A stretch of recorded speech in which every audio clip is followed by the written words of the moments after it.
Unit 4. The Journey Ahead.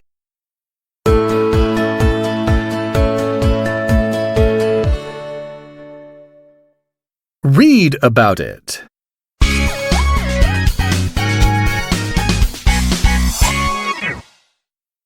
I was 25 when I was arrested for stealing a loaf of bread to feed my starving family. For that minor criminal offense, I spent 19 years in jail. When I was freed from prison, I was a bitter man. I walked for miles, trying to find somewhere to rest. By the time I reached Dean, the sun had already set and I was hungry and exhausted. Then I headed for an inn, seeking accommodations for the night. Looking me up and down with doubt and suspicion, the owner of the inn sent a boy to the police station to inquire about me. When the boy returned, he submitted a brief report to the owner.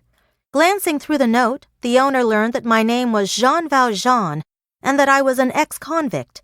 As a result, he refused to let me stay there. Later, I departed the inn in humiliation. I could sense that hostile feelings toward me were aroused and that my arrival would soon become the talk of the town. Just as I had expected, everyone in Dean knew that I was released on parole.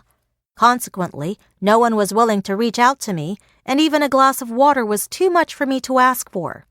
Cold and starving, I was left shivering in the dark. Wandering along the streets, I stopped near a bishop's palace.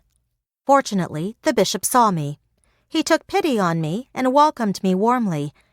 Even after he knew my true identity, this man didn't drive me out of his house as most others had done. Instead, he invited me to stay and dine with him.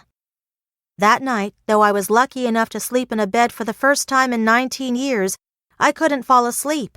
I kept thinking about the precious silverware on the bishop's dining table. If it had not been for his invitation out of kindness and courtesy, I wouldn't have had a temporary shelter. Yet, disturbed by the thought of how unfairly I had been treated over the past years, with only a slight hesitation, I got up, stole the silverware, and slipped away. However, I didn't get far. By the time it was dawn, the police had caught me and taken me back to the bishop.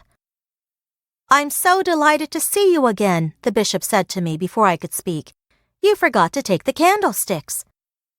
With my eyes nearly popping out of my head, I was stunned by his words. The bishop had not only shown mercy to me, but also given his only belongings of value to me. After the police left, the bishop told me, "Everyone deserves a second chance.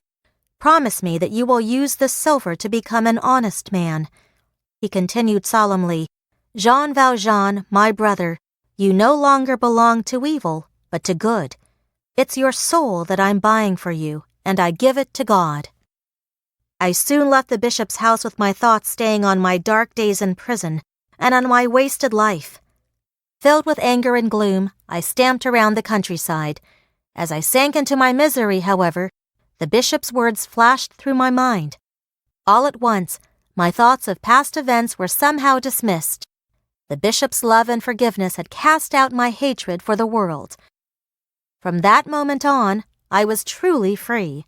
I, Jean Valjean, became a changed man and never committed another crime.